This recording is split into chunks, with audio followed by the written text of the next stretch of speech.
সুপ্রভাত বন্ধুরা, কেমন আছেন সবাই? আশা করছি সবাই খুব ভালো আছেন। এপিএসএস ব্লগের আরও একটি নতুন ভিডিওতে আপনাদের অনেক অনেক স্বাগত জানাচ্ছি। তো সকালবেলা চলে এসেছি ছাদে। সকাল নয়, এখন মোটামুটি অনেকটাই বেলা হয়ে গেছে, এখন বাজে 9টা। আর আজকের হচ্ছে মঙ্গলবার। তো ছাদে এসেছি, তার কারণ হচ্ছে কালকে প্রচণ্ড বৃষ্টি হয়েছে। তো কয়েকদিন ধরে চাতক পাখির মতো আকাশের দিকে তাকিয়ে তাকিয়ে অবশেষে বৃষ্টি পেলাম। তো ছাদে এসে দেখছি যে জল জমে আছে কি না। তো সকালে আপনাদের দাদা ছাড়িয়ে দিয়ে গেছে ওই নালার মুখগুলো, তো জলগুলো সব বেরিয়ে গেছে। তো আমি এসছি আরও একটা কাজ নিয়ে। এই যে পাখিদের জল দিয়েছি, আর এখন দেবো খাবার। এটা তো প্রতিদিন দিচ্ছি এখন। তো চাল এনেছি আজকে, তো এখানে দিয়ে দেবো কিছুটা। অল্প অল্প করে দিই প্রতিদিন, কারণ বেশি দিলে না নষ্ট হয়। আর এখন বৃষ্টি তো আরম্ভ হয়েছে, তো বৃষ্টি আরম্ভ হওয়ার জন্য অ্যালবেস্টারের ছাদে দিলে খুব জোরে বৃষ্টি হলে ওইদিকে পড়ে যাবে, সেই জন্যই আর কি। আর সকালবেলা উঠেছি অনেক ভোরবেলা। সকাল বলতে তখন ভোর 4টে বাজে উঠেছি, কারণ অনেক রাত্রি পর্যন্ত কালকের ঝড় বৃষ্টি হয়েছে। তো সকালবেলা উঠে ওই জন্য নারকেল গুঁড়াচ্ছিলাম। তো পেয়েছি, জানেন তো, 2টো নারকেল পেয়েছি। আর পাতা তো মোটামুটি 3-4টে আছে। আসলে কি বলুন তো, আমাদের এইদিকে ঝাঁটা কাঠি পাই না। এই যে ছাদ ঝাড় দিতে হয়, তারপর ধরুন ওই রাস্তাটা ঝাড় দিতে হয়, তো সেই জন্য একটু ঝাঁটার কাঠির প্রয়োজন হয়। তো সেই জন্য গুছিয়ে রাখা আর কি। তো চলুন বন্ধুরা, সকাল থেকে এখন ভিডিওটা স্টার্ট করলাম। আপনারা কিন্তু পুরো ভিডিওটা অবশ্যই দেখবেন, আশা করছি ভালো লাগবে। আর শাড়ি চেঞ্জ করে নিয়েছি, এখন যাব আমি বাজারে। তার আগে একটু মাঠ থেকে শাক তুলব। কালকে ঝড়েতে দেখুন বালিশের কভার উড়ে গিয়ে কোথায় গিয়ে পড়েছে। তো এটা অবশ্য আমার ব্যবহার করার বালিশের রড নয়, এটা বাতিল। তো এটা ঘর মোছামুছি, তারপর আসবাবপত্র মোছামুছির কাজে ব্যবহার করি, পড়ে না যায়। তো কালকের আমি একটু ধুয়ে শুকোতে দিয়েছিলাম, তারপর দেখছি আর পাচ্ছি না, যা পড়েই গেল।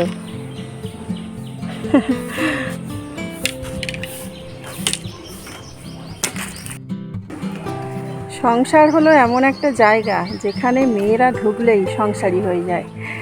তার কারণ হচ্ছে এই যে দেখুন, সকাল সকাল শাক তুললাম, তারপর ওই যে বললাম ভোরবেলা উঠেছি, পাতা কুড়ালাম, নারকেল কুড়ালাম 2টো। তারপরে সমস্ত বাসি কাজ তো কালকে রাত্রেবেলাই করেছি, কারণ ওই যে বৃষ্টি হয়েছে না, বৃষ্টির পরে প্রচণ্ড ধুলো, তারপর ঝড়ে যাওয়া হয় আর কি, ওই কৃষ্ণচূড়ার পাতা, খিরিস পাতা সব এসে জানালাতে ঘরে ঢুকে গেছিলো। তো প্রচণ্ড ধুলো হয়েছিল, ঘর ভর্তি, একদম ধুলো ভর্তি হয়ে গেছিলো। তো সেই জন্য একদম রাত 12:30 পর্যন্ত সব কিছু পরিষ্কার করেছি, তারপর মুছেছি।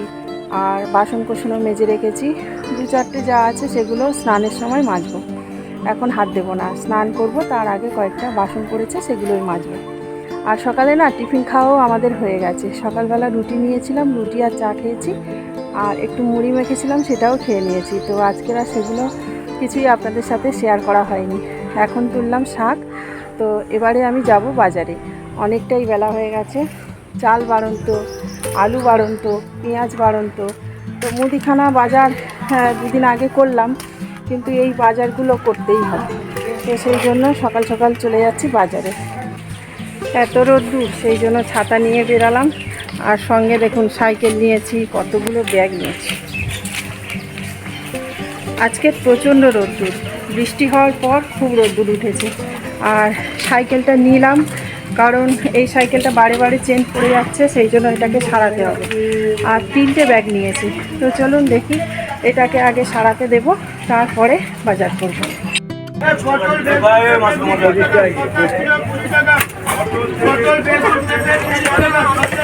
হাফটা তরমুজ নিলাম। তরমুজ কত? বড় বড় তরমুজ তো, এদিকে যতটা খুশি কেনা যায় এরকম হাফ করে। কত হলো? 2.5 কিলো। বাজার করে বাড়ি ফিরতে ফিরতে 11টা বেজে গেল।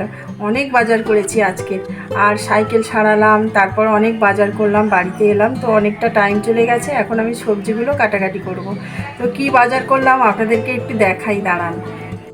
বাড়িতে এসে আগে 1 বোতল প্রায় জল খেয়ে নিয়েছি। আর আজকের বাজার করলাম এই যে পেয়ারা, এখানে আছে চাল, 2 রকম চাল আছে, আর এখানে আছে টমেটো বলছি, এটা হচ্ছে পেঁয়াজ। তো পেঁয়াজ আমি 2 কেজি নিয়েছি এই যে। আর আলু আছে, এগুলো আছে দানা। তো এখানে আছে 6 কেজি আলু। আর এখানে আছে এই যে পেল্লাই সাইজের একটা তরমুজ ছিল, তরমুজটাকে আমি হাফ করে নিয়েছি, এটা হচ্ছে 2.5 কেজি। তো 25 টাকা করে কেজি, কিন্তু অনেকটা নিয়েছি বলে 20 টাকা করে নিল। এই যে দেখুন, রে বাবারে এত বড়, এই যে। আর এখানে আছে বেগুন, লঙ্কা নিয়েছি, আর এখানে আছে মাছ আর পটল।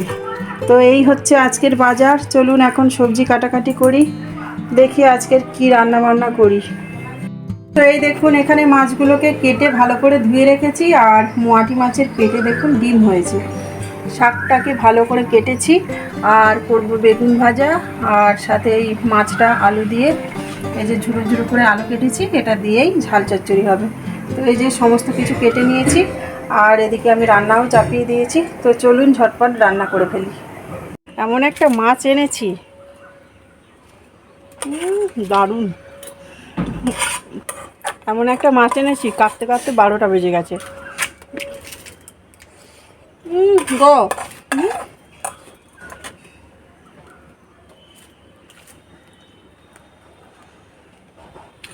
কথা বলতেই পারছি না, এত সুন্দর মাখা হয়েছে। স্নান করে নিয়েছি, সবজি কাটা মাছ কাটা সব কিছু কমপ্লিট, হাতে আমি খাচ্ছি।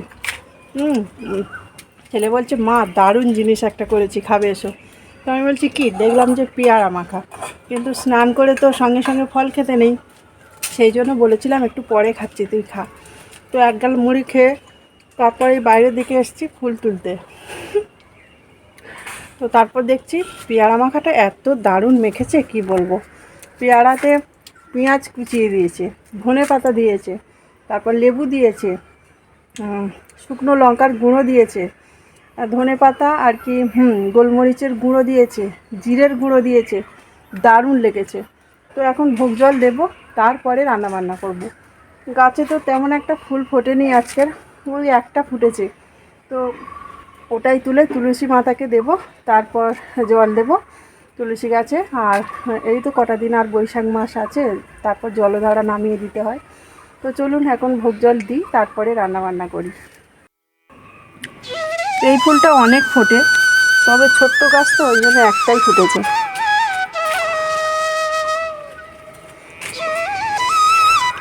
আর এই দেখুন বন্ধুরা, এটা হলো জুঁই ফুল। তো এটা না 2-1 দিন ফুটেছে, এটা আবার ঝরে যাবে, সেই জন্য এটাকে আবার তুলে নিচ্ছি। এই যে কি সুন্দর ফুল দেখুন। তুলসী তুলসী নারায়ণ, তুমি তুলসী বৃন্দাবন, তোমার শিরে ঢালি জল, অন্তিমকালে দিয়স্থল। জয় রাধা গোবিন্দ, জয় রাধা গোবিন্দ, জয় রাধা গোবিন্দ। তো আমার রান্নাবান্না কমপ্লিট হয়ে গেছে। এটা হচ্ছে মৌরলা মাছ ভাজা, ডিম শুধু ভেজেছি, আর এদিকে দেখুন হাত মারছে, শাক ভাজা আর বেগুন ভাজা, আর এখানে আছে চুনো মাছের ঝাল চচ্চড়ি। ও দুর্দান্ত হয়েছে আজকে।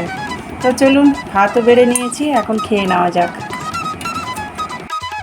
তো এখন বাজে বিকাল 4টে, আর 4টের সময় আমি দেখুন তরমুজ কেটেছি, আর এরকমভাবে দানাগুলো বার করেছি বলে ছেলে বলছে মা এটা শুদ্ধই তো পুঁতে দিতে পারতে, ছাড়ানোর কি দরকার। ও কি আর বুঝবে যে এই দানাগুলো পরের বছরে কত তরমুজ হবে। তো এই দানাগুলো বার করে রাখলাম, তো এগুলো শুকনো করে পরের বছরের জন্য বীজ হিসেবে রাখলাম। তো চলুন এখন তরমুজটা খাওয়া যাক।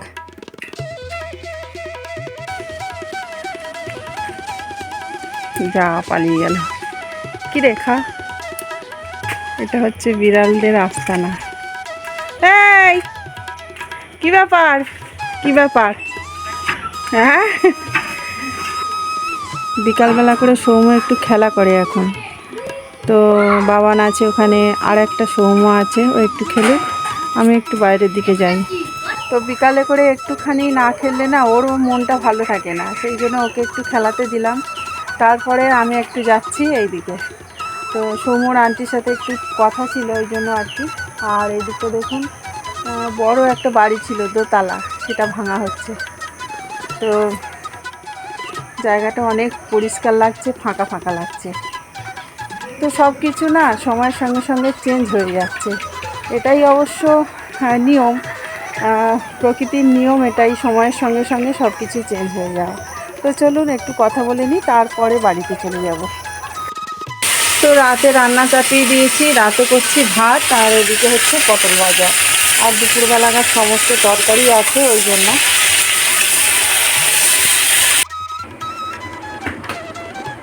তো বন্ধুরা রাত এখন 11টা বেজে গেছে, আর আমাদের খাওয়া দাওয়া হয়ে গেছে। আর কি বলুন তো, যত তাড়াতাড়ি খেয়ে নিই না কেন ঘুমটা আর তাড়াতাড়ি হয় না, এতটা বদ অভ্যাসে এসে গেছে। তো ঘুম আর হচ্ছে না, সেই জন্য একটু বসলাম, ইন্টারনেটের কাজগুলো করছি। আর সৌভিক দেখুন ওদিকে গেম খেলা করছে। সৌম্য অলরেডি কিন্তু শুয়ে পড়েছে, ও বলছে আমার শরীরটা ভালো লাগছে না, সেই জন্য শুয়ে পড়লো। তো বন্ধুরা ভিডিওটা এখানেই শেষ করব, ভালো লাগলে অবশ্যই লাইক কমেন্ট শেয়ার করবেন, আর সাবস্ক্রাইব করতে কিন্তু ভুলবেন না। তো আজকের মতো সবাইকে শুভরাত্রি।